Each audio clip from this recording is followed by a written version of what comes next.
Well, Grand Rising, and of course, welcome to Yolanda Monet's Motivational Moment. Before I start, I must do my salutations. Aboragani, Assalamu alaikum, Ikaro. And now that I've finished with my salutations, let's get into the meat of the message for today. Today, we're going to go back to self-care. I know that I've spoken about self-care numerous times before, but it's always great to have another turn, another spin, somebody else's opinion of what and how self-care looks and what it does for us as a people. Now, first of all, let's start off with the definition of self-love.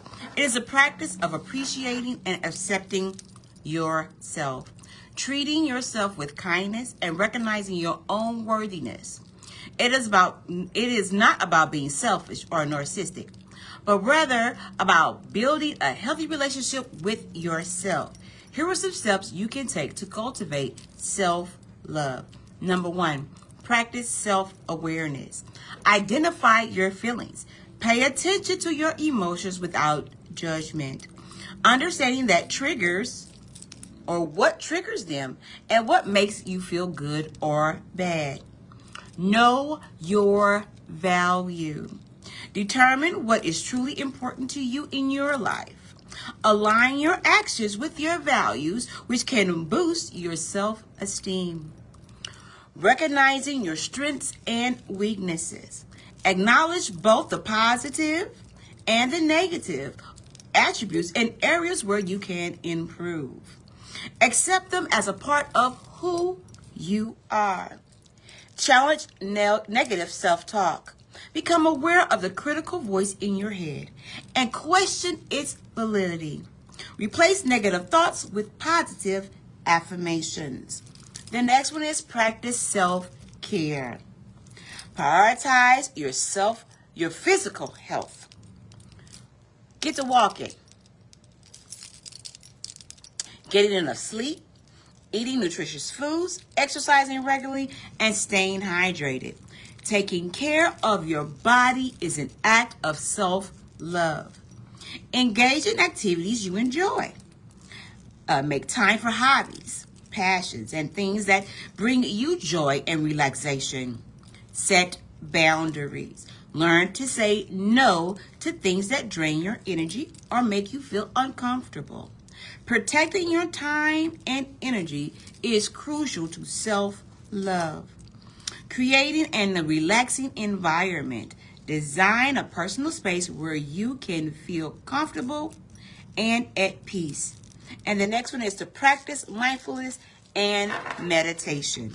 Okay, so it is very important that we practice those aspects of self-love and self-care. Now, and then we're going to go into the emotional part of it as well. But for right now, we really do need to make sure that we are going along the ways of protecting our mental stability, protecting our inner health, and protecting the things that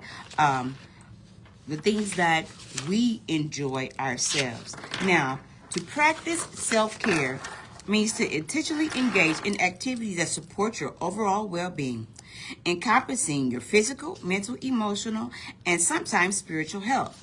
It is about taking deliberate actions to nurture yourself, reduce stress, and enhance your happiness and quality of a life. Now, let me give you a breakdown of the practice of self-love and self-care. The key aspects of practicing self-care intentionally.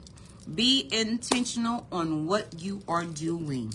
Purposefully put in place something that you will do on a daily basis. And do it, like I said, on a daily basis.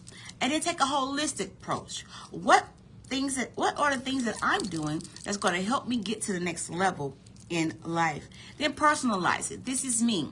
This is who I am. I would never change myself to make somebody else feel great in their mediocrity. Personalize it. Proactive and reactive. Self-care can be preventive measures against stress and burnout, and it's also a way to cope with difficult times. Now, why is practicing self-care important? It helps us to reduce stress and anxiety. Take care of yourself. Help regulating your body's stress and responses. It also improves your mental and emotional health.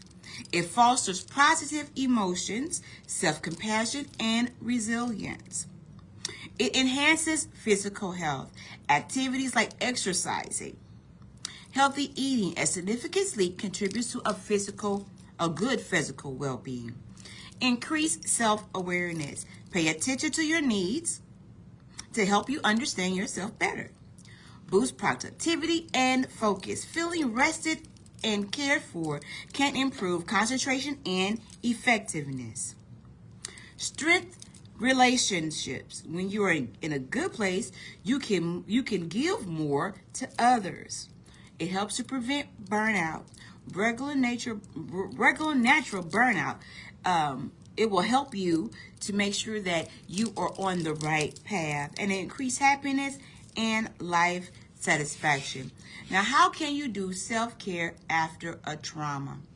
Number one is boundaries. Navigating trauma can be difficult. Knowing your boundaries and having a partner who respects those boundaries keep aspects of feeling good. Remember, there isn't one activity that counts. You can explore to figure out what makes you feel safe.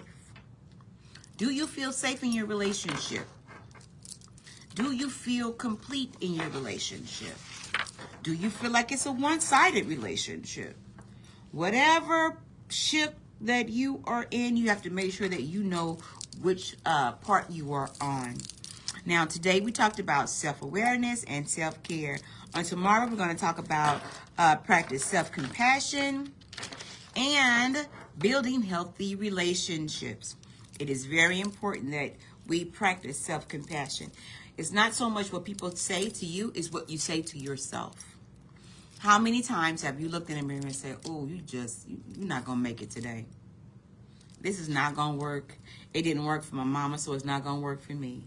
It's not, nobody in my family was able to do this, so it's not going to work for me. You can change anything you want to change if you put your mind to it. Start telling yourself that you are more than a conqueror, that you are above and not beneath, that you are a lender and not a borrower, that you are the head and not the tail. And that's biblically sound. You have to make sure that you tell yourself those things constantly. I have affirmations every morning that I tell myself to get me going on to the rest of my day, to let me know that, hey, you're still in the fight. You are doing great. No matter how the day turns out, you are special, you are wanted, and you are desired. What are you telling yourself? What is the story that you're telling yourself? Are you telling yourself the story of I can, or are you telling yourself the story of I can't?